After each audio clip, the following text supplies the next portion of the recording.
students, they study the procedures and the techniques. They're not as likely to sell by the, quote, seat of their pants.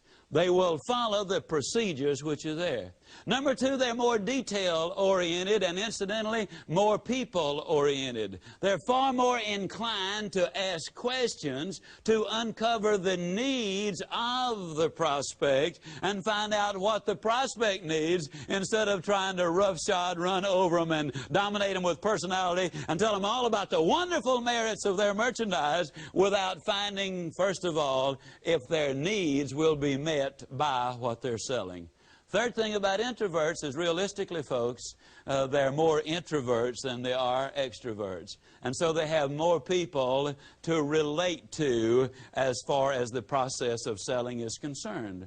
So what can those who are extroverts do about it? The same thing that introverts can do. You can acquire the training, the characteristics, and the habits of the introvert, just as the introvert needs to acquire some of our characteristics. And yes, people can definitely do that. This is probably going to shock most of you when I tell you this, because all you've seen me here is in front of a group of folks, and I'm laughing, and I'm talking real loud, and I'm bouncing up and down, and I exude a lot of energy and a lot of confidence and a lot of enthusiasm. So when I tell you this, it's probably going to shock you.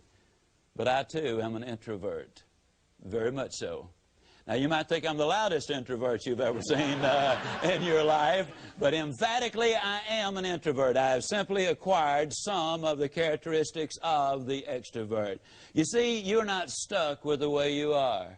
One of the most exciting things I can tell you is that you can change. I can tell you that you're what you are and where you are because of what's gone into your mind. You can change what you are and you can change where you are by changing what goes into your mind. And the beautiful thing about the profession of selling is you have an opportunity to be with and around the optimistic, the positive thinkers, the people who are encouraging and building you up and helping you to do more of the good things of life.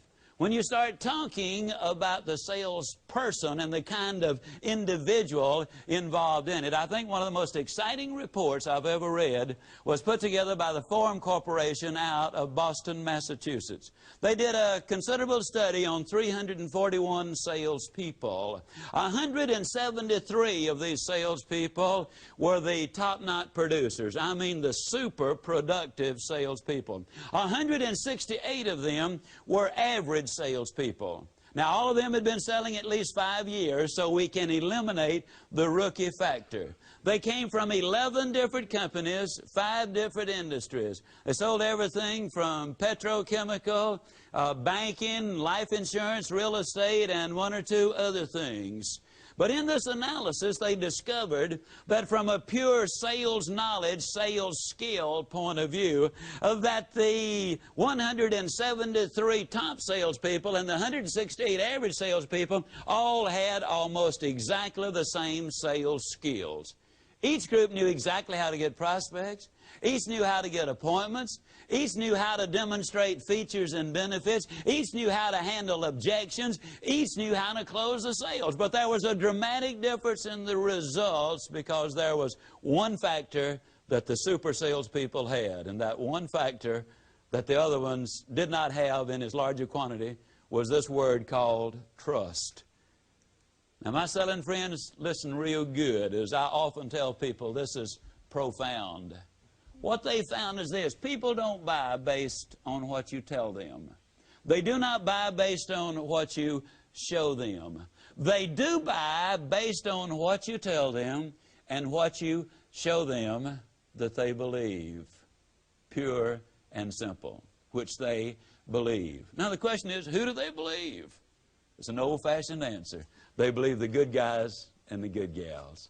Those who are morally sound, who have honesty and character and integrity as the regular tools in their sales arsenal. You see, the most important part of the sales process is the salesperson. very important. Now, you see, that kind of shoots the myth that a lot of people have about the salesperson. The career salesperson understands a lot of things. For example, we learn some things about human nature that helps us deal with our wives or our husbands or our children or our neighbors or somebody like that. For example, as salespeople, on occasion, we do have folks who are a little rude to us. How many of you have ever had a prospect who was rude? Maybe even mean, a little ornery? Would you believe downright nasty? Well, you see, one of the things, not often, fortunately, but it does happen. One of the things we as salespeople learn and understand is this.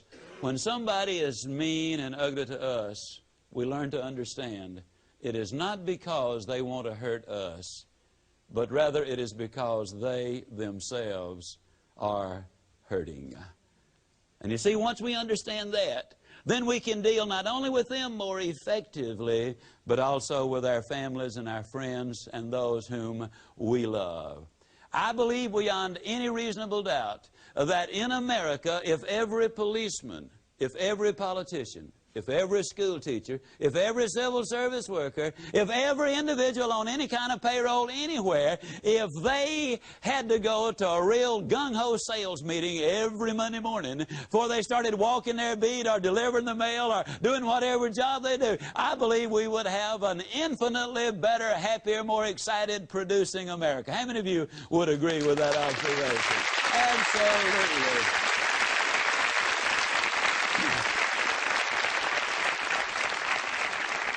Now, of course, ladies and gentlemen, everything is selling and everybody is a salesperson. Whether you're a dentist, a doctor, a preacher, a teacher, a coach, a child, a music man, it doesn't make any difference what it is that you do. Everybody is a salesperson. Let me share a couple of examples with you of what I'm talking about. When I was between the 11th and 12th grades, during World War II, I went to junior college so I could pick up some extra classes so I could get in the Naval Air Corps. All right? Now, I had to pick up an extra course in history in order to graduate, and so I would be free then the following, my senior year, to take a lot of extra math and science.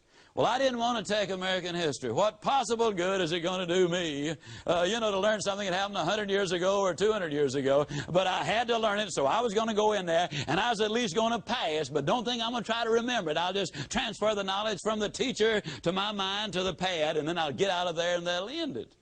But the teacher threw me a curve.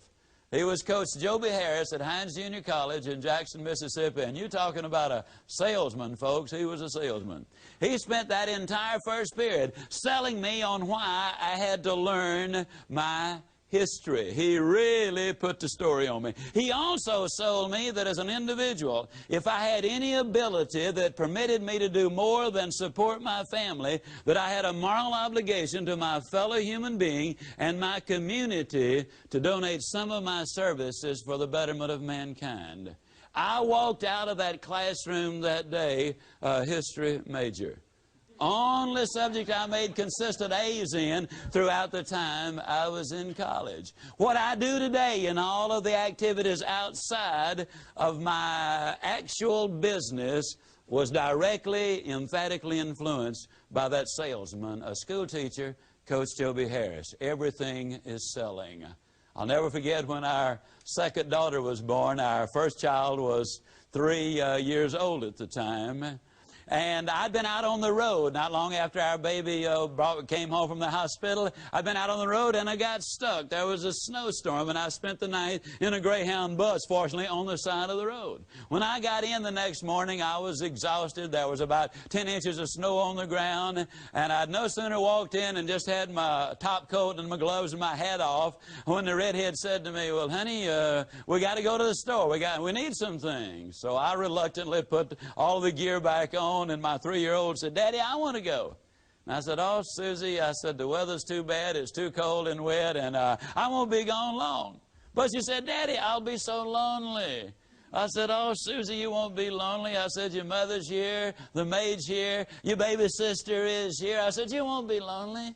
She looked right at me and she said, "But Daddy, I'll be lonely for you." I don't need to tell you, she went to the store with me.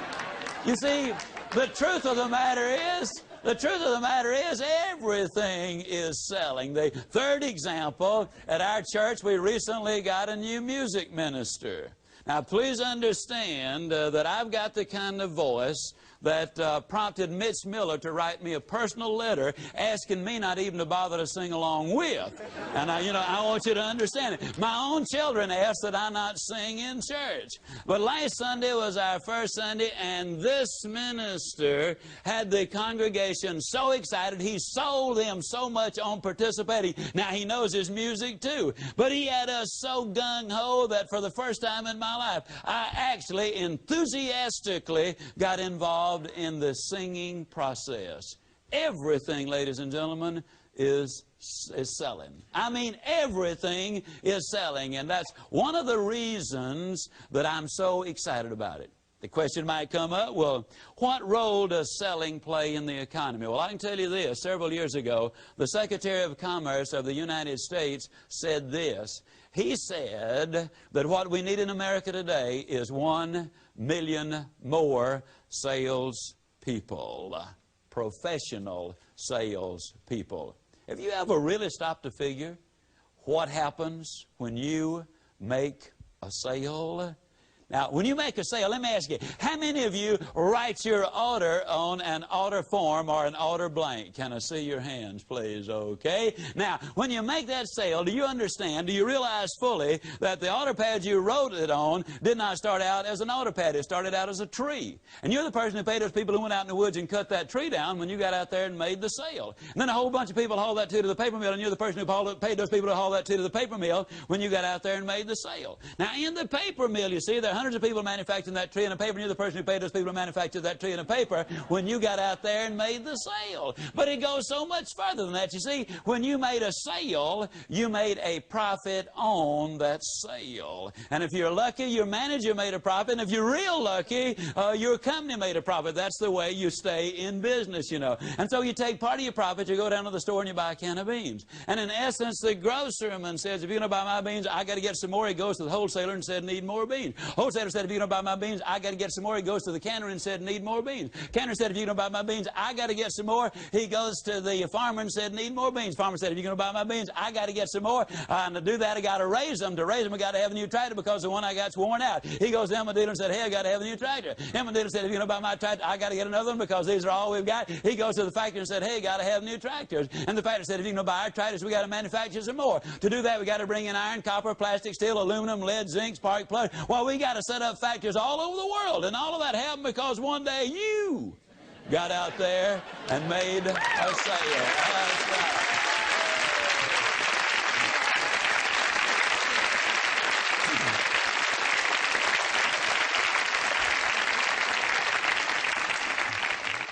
And that's what you ought to tell folks. Why am I excited about the profession of selling?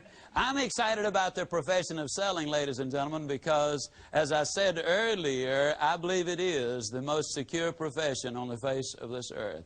If my son were to come to me and say, Dad, I want to get into something that is absolutely secure, what would you suggest as being the most secure thing on in our country? Without hesitation, I would say, well, son, you ought to get in the world of selling. But suppose my son were to say to me, but wait a minute, Dad, don't most salespeople work on a commission? And I would say, yes, son, salespeople are just like everybody else. Everybody works on a commission. But, Dad, I thought your secretary, for example, had a salary. Oh, she does, son. She's on a salary. And as long as she's productive, she will continue to receive the salary. Now, when she's no longer productive, what's going to happen to the salary? That's right. It's going to go. See, I don't care whether you're president of the company or even the president of the United States. If you don't do like you're supposed to do, they'll get you. And you full well know what I'm talking about, don't you? Now, you see, the beautiful thing about the world of selling, I would say to my son, is it's one of the few professions that I know of that is absolutely not prejudiced. You see, that altar doesn't care whether you're white or black or brown. It doesn't care whether you're female or male. It doesn't care whether you're old or young. It doesn't care whether you're educated or uneducated. Doesn't care whether you're introvert or extrovert. When you come bringing the orders in, ladies and gentlemen, and they start writing those checks, it's based on your performance, not the color of your skin, not your sex, not your religious beliefs, not anything else. It is the most fair profession that I have ever seen in my life. I love to sell. Now we've got, oh, go ahead, I've still got time.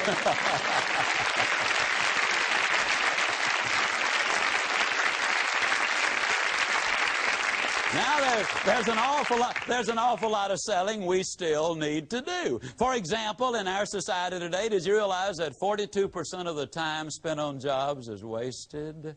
That's right. I was talking to Dr. Tor Dahl, time management and productivity expert, internationally respected at the University of Minnesota. I said, Dr. Dahl, and when we were chatting, and it was a lengthy discussion, I said, I read this figure, but I have difficulty believing that that much time is wasted. He said, well, Zig, when you count people coming in late and leaving early, extended coffee breaks, unusually long phone conversation, too many trips to the restroom, taking time off to smoke those cigarettes, the gossip that goes on around a lot of these places, too long at lunch, writing those personal letters and all. He says actually 42% is a conservative figure. What we need to do, ladies and gentlemen, is sell everybody on doing their very best. When we sell that idea, I'll absolutely guarantee you the trade deficit will absolutely disappear. If the producers will produce the merchandise, I'll guarantee you us salespeople are absolutely going to get out there and sell. We really are. Now, you're talking about imported? Let me tell you something when you start analyzing the sales profession. Even as I make this presentation, around our country there are certain organizations which are on strike in various plants and mills and institutions and so forth. Well, let me tell you to think about this. If you ever have any doubts about your validity as a profession and what you do as a person, I want you to think about this. Did you realize that if everybody in America who sold anybody anything under any circumstances, whether it was a piece of pie, a loaf of bread, a can of beans, a gallon of gas, a life insurance policy, a home, some pills from the drugstore, a suit of clothes, some hair shampoo, a necklace around your neck, or a microphone around your neck, if everybody in America who sells anybody anything were to go on strike just for 24 hours, did you realize we'd be thrown in a recession, ladies and gentlemen, that it would take us months and months to recover from? The damage to our economy would be absolutely incredible. You see, what I'm saying is the profession of selling is such a marvelous, marvelous profession. I'm so proud to be a part of it. And I hope that the next time anybody says anything remotely derogatory about this profession of selling, if they get a little negative and say something about those salespeople, I hope you will smile, be very gentle, and be very loving, but look them right in the eye and say, let me tell you something, friend. You enjoy the incredibly high income that you do. Whether you're the postman or the postmaster, whether you are the teacher or the superintendent, whether you're the sailor in the Navy or the admiral in the Navy, whether you're a clerk in the congressman's office or the Congress, or the congressperson, regardless of what it is that you do, you enjoy the high standard of living that you do because salespeople like me are out there selling. Be proud you sell, ladies and gentlemen. Buy these ideas we've been talking about.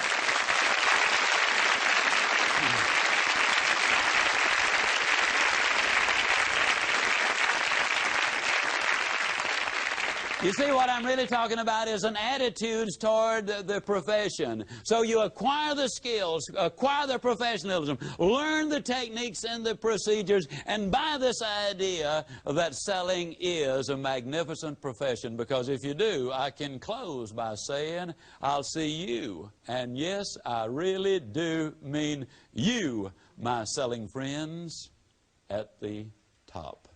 Yeah. Thank you.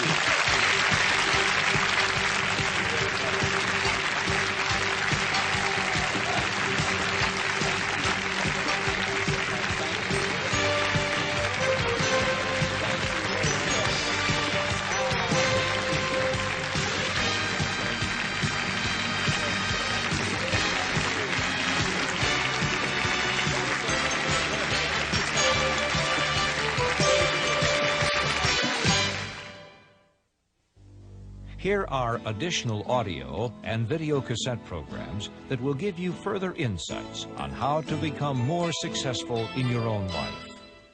To complement this video program by Zig Ziglar, here is a 6-cassette audio package, See You at the Top.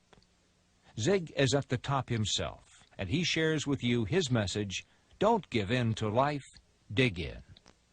Zig speaks to you as if you were a guest in his living room, and shares the secrets of getting everything you want in life. Zig Ziglar, See You at the Top, a must for your audio cassette library. Dennis Waitley reveals the systems and strategies for always finishing best in this 6-cassette audio program, The Double Win. Be a better parent, strike better business deals, and feel better about yourself in everything you do after listening to The Double Win with Dennis Waitley. In his 6-cassette audio program, Tough Times Never Last, but Tough People Do, Dr. Robert Schuller shares with you his experiences as he provides a blueprint to turn what seem like hopeless situations into stunning success stories. Tough Times Never Last, but Tough People Do, a must for your library. For the first time on video cassette, Leo Buscaglia opens his arms and his heart to you and your family in this wonderfully inspirational message entitled, The Politics of Love. Join Leo as he faces an audience of more than 10,000 and embarks upon an hour full of love, laughter, tears, and hope. For more information on any of these albums, and for a free catalog of all of the Nightingale Conant audio and video cassette programs, write Nightingale Conant Corporation, 7300 North Lehigh Avenue, Chicago, Illinois, 60648, or call 1-800-323-5552.